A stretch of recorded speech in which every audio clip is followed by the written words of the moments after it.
ये कोई राजनीति मीटिंग हो जाती है ना, इनको यहाँ को कहने लगती, फिर वहाँ को कहने लगती, फिर वहाँ लगती, और कुर्सी बिछा के से भगवती के खेतों में उनको पब्लिक दिखाते हैं।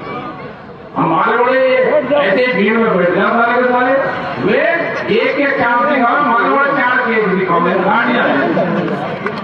तो काम की बात सुन लो, सभी का धन्यवाद, जय हिंद जय भारत। इसके साथ में शुरुआत करते हैं। ये जो दिल्ली के जो मामले हुए और 13 महीने दिल्ली में आंदोलन चला, उसमें सभी लोगों का देश का सहयोग मिला। उसमें सबसे बड़ा उस आंदोलन की खासियत थी कि जो हमारे पंजाब से लोग आए और जो पंजाब का जो सिस्टम देखा पंजाबियों का, अगर सिस्टम को अख्तियार कर ले तो देश में कोई आंदोलन चलाने में दिक्कत नहीं रहेगी। काम की सुनो बात, काम की इंदर भी सीख रहे हैं जी। इनके जो बापे थे भंडारे चलाने वाले लंगर, इस आंदोलन में सबसे पहले वे जम के बैठ गए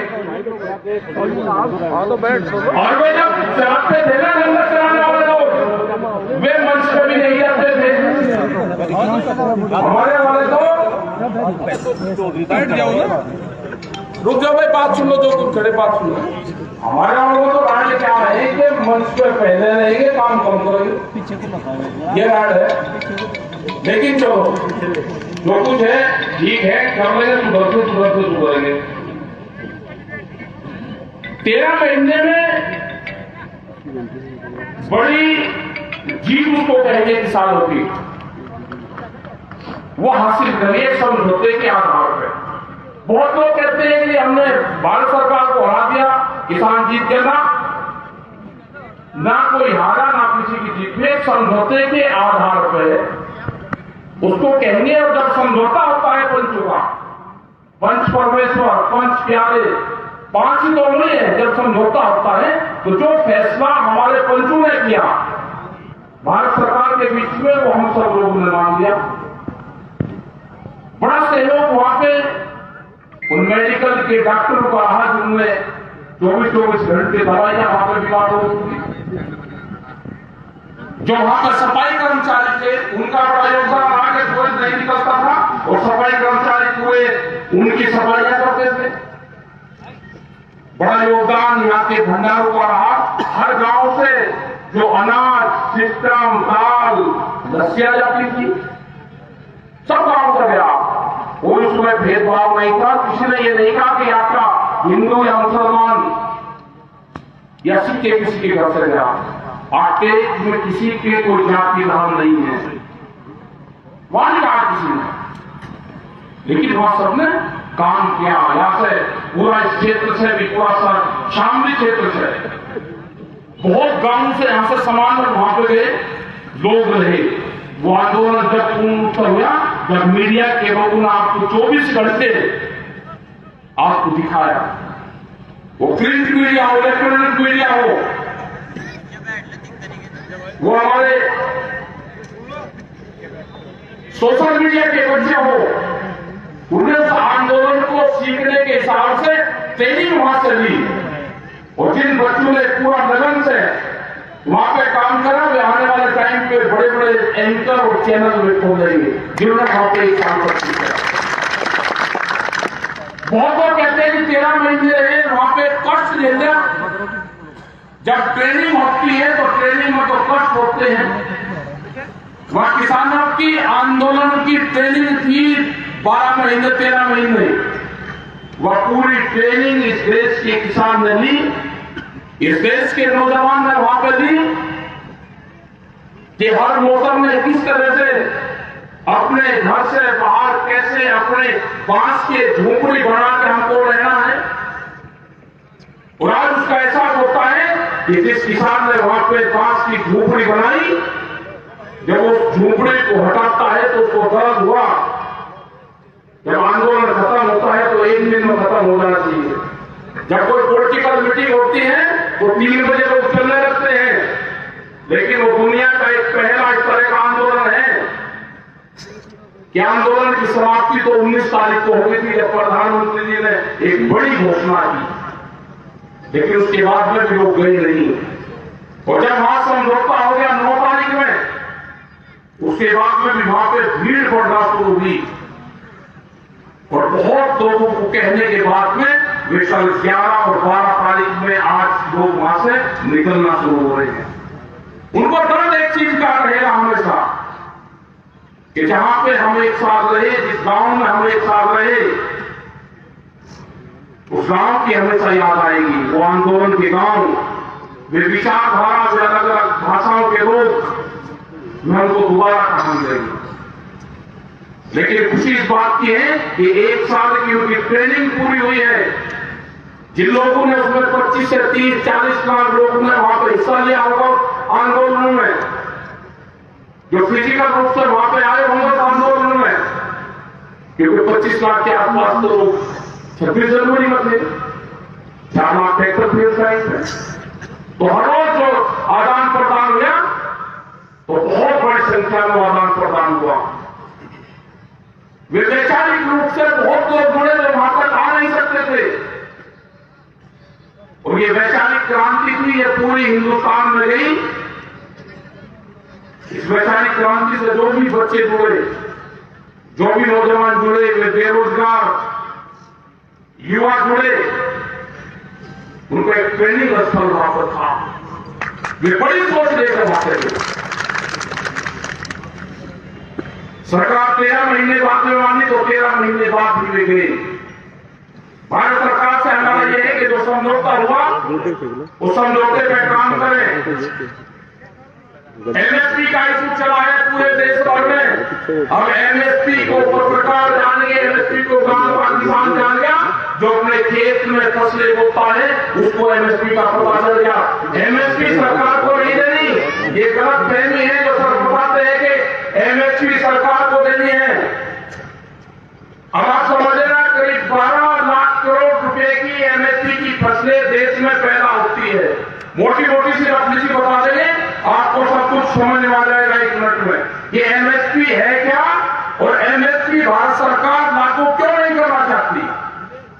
करीब करीब 12 लाख करोड़ रुपए की हम 23 फसलें एमएसपी पर तैयार करते हैं। उसको अगर हम 3 पार्ट में बांटे तो 4 लाख करोड़ रुपए की फसलें हम अपने घर में कंज्यूम करते हैं। उसको हम खाने के लिए रखते हैं, अपने पशुओं के लिए रखते हैं, अपने बीज के लिए रखते हैं, और कुछ वो खाद हो जाता है। तो एक औसत से मान लेंगे 4 लाख की हमने खबरदार को बच के 8 लाख करोड़ रुपया, 4 लाख करोड़ रुपए की हम फसलें ये मान लेते हैं कि उसकी एमएसपी पे खरीद होती है, वो कम की होती हो सकता है। भारत सरकार उसका पैसा देती है कि हमने 4 लाख करोड़ रुपए की फसलें किसानों से खरीद दी। अब घटना कहां पे है, 2.5 लाख करोड़ रुपया तो सीधा किसान के आ जाएगा और 1.5 लाख करोड़ रुपया जाएगा व्यापारी की जेब में, जो सस्ते में आपसे खरीद के और एमएसपी के नाम पे भारत सरकार को बेचते हैं। तो 1.5 लाख करोड़ रुपया तो आएगा वहां से, सरकार ने को नहीं देना। अगर गारंटी कानून बन जाएगा तो 4 लाख करोड़ रुपए की जो खरीद होगी वो सीधी किसान से होगी, व्यापारी उससे नीचे पे खरीद नहीं कर पाएगा। आगे 1.5 लाख रुपए करोड़, और सुनो 4 लाख करोड़ रुपया बच गया, उसको बाजार खरीदता है, वो दूसरी जगह बेचने में उसमें पर व्यापार होता है। इसमें अगर एमएसपी की गारंटी कानून होगा तो उसके कम पे वो भी खरीद नहीं होगा, क्योंकि जो व्यापारी है वो महंगे दाम पर बेचता है बाजार में और कम दाम पर खरीदता है। तो करीब 1.5 लाख करोड़ रुपया वहां आएगा। तो ये समझ लो कि 3 लाख करोड़ रुपया जो बड़े उद्योगपति हैं उनकी जेब में जाता है, सरकार की जेब से 1 रुपया नहीं आना। ये मोटा मोटा सा आंकड़ा एमएसपी पे है। और जब वो 3 लाख करोड़ रुपया बाजार में आएगा, किसान के पास में आएगा, वो मकान बनाएगा, वो मिस्त्री का जाएगा, वो लोहे में जाएगा, वो बच्चों की पढ़ाई में जाएगा, वो कपड़ा खरीदेगा, वो सोना खरीदेगा अपने बच्चों के लिए। कोई उससे व्यापार करेगा तो 3 लाख करोड़ रुपया बाजार में जब घूमेगा किसान के उससे, तो भारत सरकार उससे टैक्स जाएगी। तो एमएसपी अगर लागू होगी तो भारत सरकार को टैक्स मिलेगा। ये एमएसपी और उनके वहां पे जो बैठने वाले जो साइंटिस्ट और बड़े बड़े लोग हैं वे कहते नहीं भारत सरकार को देना पड़ेगा। वो पूर्ण रूप से गलत है। ये यहाँ पर वास्ता जाता है। बहुत लोग कहते हैं कि कराने में मीटिंग क्यों करी, कराने में मीटिंग क्यों ना करें। कराना एक बॉर्डर का हमारा गांव और कस्बा है।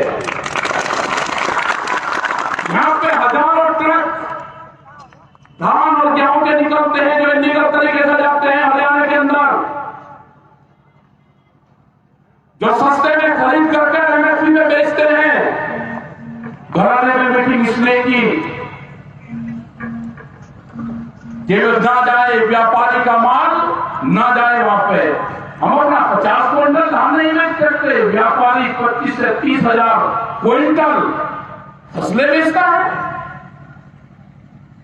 तो ये एमएसपी की लड़ाई जारी रहेगी। अभी भारत सरकार ने कमेटी बनाई है, हम पूर्ण रूप से उसमें अपना पक्ष रखेंगे।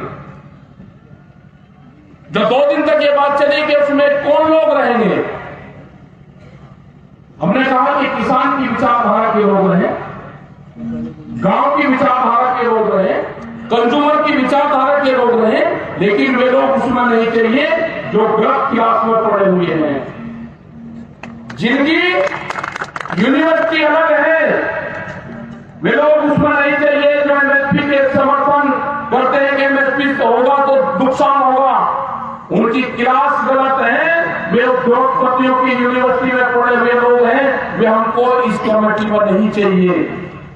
हमने भी उनकी क्लास ली जब वे हमको पढ़ाने आए, आज से 30 साल पहले उनके जो प्रोफेसर थे वही स्कूल के पढ़े हुए थे। और जब उन्होंने डाटा बताया, और उन्होंने डाटा कहां से शुरू करा, जिन लोगों ने अपने हाथ से बैलों से खेती की है वे बुजुर्ग यहाँ पे होंगे, वो जरा हाथ उठा दे, वे बात समझ पाए, हाथ उठा दो जिन्होंने अपने हाथ से बैल से खेती की है, ट्रैक्टर वाले नहीं, बैल से। बहुत लोग हैं तो समझ लो आप। उनका था कहना यह कि जो बैल है, जो गाय का बछड़ा है या भैंस का पड़वा है, कटड़ा है, अगर वो 2 लीटर दूध पीता है तो आज के हिसाब से अगर 40 रुपया 50 रुपये दूध का रेट है तो 100 रुपये का रोज हो गया। तो 1 महीने में 3000 रुपये का गाय का बछड़ा दूध पी गया। ये किसान को नुकसान है। तो टिकैत साहब ने उनको कहा आज से 35 साल पहले कि भाई रुक जा प्रोफेसर साहब, रुक जा, पहले खेती नहीं कर रखी। अगर तो गाय के बछड़े के दूध का हिसाब रखना है तो पहले बैल कभी नहीं चलाए, पहले बैल की हथेली नहीं पकड़ी हल्की। तो व्यापारियों का वकील हो सकता है, किसानों का व्यापारी नहीं हो सकता। व्यापारियों का वकील हो सकता है, किसानों का वकील नहीं हो सकता। तो ये आज भी वे लोग, आज भी उस यूनिवर्सिटी के प्रोफेसर आज भी हैं वे, जिनको भारत सरकार कहती है कि यही रहेंगे हमारी कमेटी में, वे व्यापारी कहते हैं उनको। ये है एमएसपी। एमएसपी गांव तक चली गई है, कमेटी बना दी। हम अपना पक्ष, किसान का पक्ष पूर्ण रूप से मजबूती से रखा जाएगा। 40 लोग आपके इस संगठन के पूरे देश में बने हैं।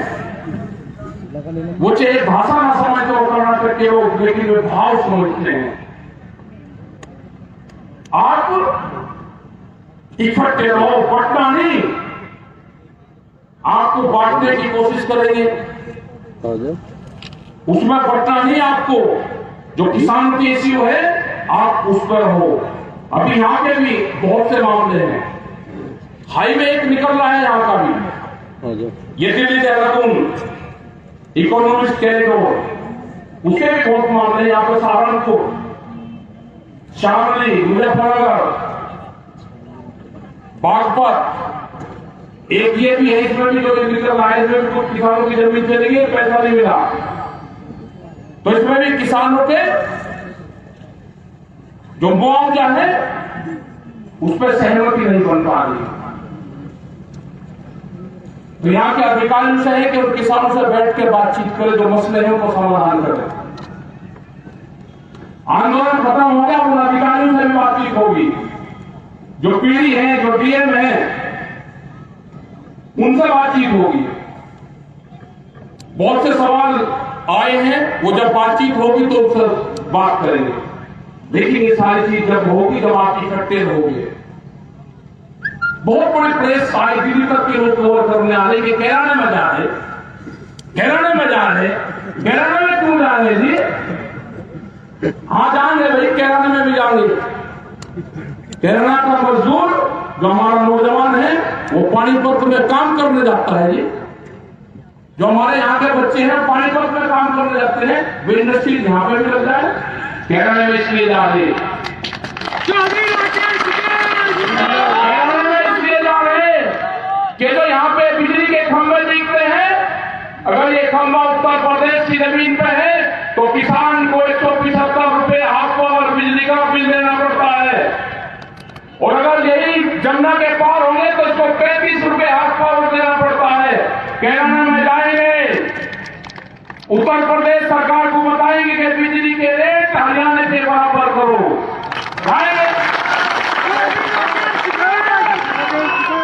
और हमारे उत्तर प्रदेश के मुख्यमंत्री योगी आदित्यनाथ कमजोर नहीं है हरियाणा वाले से, कि हरियाणा वाला 35 रुपए करेगा और यहाँ पर 75 रुपए करेगा, 175 रुपए।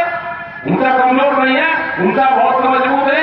जाएंगे लखनऊ बात करने, उनका कंपटीशन करवाएंगे, वो भी बीजेपी की सरकार है, यहाँ पे भी बीजेपी की सरकार है। करेंगे, गन्ने का भाव वहां पे ज्यादा है, यहाँ पर कम है, करेंगे बात कराने में, पूरे प्रदेश में बात करेंगे, गन्ने की भाव की बात करेंगे, गन्ने का भुगतान नहीं है उसकी भी बात करेंगे, 4000 करोड़ रुपया बकाया है भी उसकी भी बात करेंगे, सब चीजों की बात होगी। कराने में सरकारी प्लान है, इसको प्लान कहें या प्लान कहें, प्लान के तहत प्लान हो रहा है, प्लान ये सरकारी है, इसके बहकावे में मत आना, कोई किसी को नहीं भेजना, अपने काम पे ध्यान दो, अपने रोजगार पे ध्यान दो, उस पर ध्यान दो। बहुत बड़ी संख्या में हर रोज यहां से आदान प्रदान हमारा पानीपत का है, बहुत से बच्चे वहां पे अपना काम करते हैं, उस पर ध्यान दो। इन सियासी चालों में मत पड़ो, यहां पर मेल मिलाप है सबका, और वो मेल मिलाप ही रहेगा, इसलिए कराने में आएगा। खेती किसानी पे, गांव पे, गरीब पे, रोजगार पे, उस पर ध्यान दो। भारत सरकार से एक समझौता है, हमने बताया, वो समझौता भारत सरकार लागू करे। उत्तर प्रदेश और हरियाणा की सरकार के वहां के मुख्यमंत्री से बात करेंगे, जो किसान के ऊपर मुकदमे दर्ज है, करीब 50,000 से ज्यादा मुकदमे हरियाणा में दर्ज है, और 25-30 हजार लोग हमारे पे उत्तर प्रदेश में भी दर्ज है, जिनके पास में नोटिस गया, अगर कोई ट्रैक्टर वहां पर लेकर चला गया तो उसके पास में नोटिस आएगा, तो वो भी बात करेंगे। वे 10 साल पुराने ट्रैक्टरों की भी बात करेंगे हम सरकार से। वे 10 साल पुराने ट्रैक्टर में थे कि जो एनजीटी के नाम पे बंद करने का प्लान है, क्या कोई किसान जिंदा बच जाएगा कि 10 साल में अपना ट्रैक्टर बदल देगा? कोई देखते में चलाता होगा या कोई किराया भाड़ा करता होगा तो बदल सकता है, लेकिन किसान नहीं बदल सकता। पंपिंग सेट, जनरेटर 10 साल में बदले जाएंगे। हमने कहा कि 10 साल में तो नहीं बदले जाएंगे, हम ये ट्रैक्टर आपको दिल्ली की चमचमाती सड़कों पर चला कर दिखाएंगे। हमने मगर 26 तारीख की परेड टीवी से उसमें दिखा दो तो 4 लाख ट्रैक्टर वहां पर कह रहे थे आपने तो दिल्ली की सड़कों को खराब कर दिया, ट्रैक्टर चला दिए। अरे हम तो वही चला कर दिखा रहे थे, ट्रैक्टर के 10 साल पुराना ट्रैक्टर चल जा हमारे ऊपर एजुकेशन लगाते रहे। लेकिन बड़ी हिम्मत है, एजुकेशन बहुत तरह के चले थे, हमने भी सब खत्म करते, कोई बात नहीं भाई, जब लड़ाई भिड़ाई होते एक दूसरे को कहीं करे, हमने मान लिए अपना सरकार और अपना काम करे, उसके पास में मौका है काम करने का। यहाँ पर इलेक्शन की भी बात होता है, सारे प्रेस करोगे इलेक्शन में क्या होंगे। अरे अभी भाई जो सरकार है वो 5 साल में एक दिन खिले हैं, 2 महीने के लिए। अब सरकार खिली है वो दान पुण्य करेगी, और गांव के लोगों को कहावत है जो कुछ सरकार ने दिया तेज खुलने लगे। अभी चुनाव आचार संहिता तक जिस भी स्टेट में चुनाव है वे योजनाएं बनाए, देख कुछ न कुछ घटावे बिजली का रेट, बढ़ावे गन्ने का रेट, करवाए भुगतान, आलू का बाजरे का सब किसान दुखी हो रहा है, उसको करें 2 महीने है काम करने का। और नहीं तो भाई ये किसान फिर अपना जनता अपना सोचेगी, अगर आप ठीक काम करोगे ये वोट आपको दे देंगे, आप नहीं करेंगे किसी और को दे देंगे। वोट को जबरदस्ती किसी से नहीं बोल सकता, वोट तो विचारधारा की है, आप अपनी विचारधारा ठीक कर लो तो ये आपको दे देंगे, आपकी नहीं होगी तो किसी और को दे देंगे। हमारे हाथ में कुछ नहीं है, हम तो आपकी योजनाएं आपके काम बताएंगे, ठीक है भाई। हाँ हमारा संदर्भ बहुत दूर है, तो अपना काम करो काम। 5 बजे का 6 बजे का हमारा प्रोग्राम चंडीगढ़ में है, बहुत संख्या में लोग आए, ठीक है, बहुत संख्या में लोग आए। अपना भाई धन्यवाद, इस नौजवान का भी धन्यवाद और सभी का धन्यवाद जिसने मेरे अपने बच्चे भाई पढ़ाई पर भी ध्यान रखो। जय हिंद और जय भारत। और जो शहीद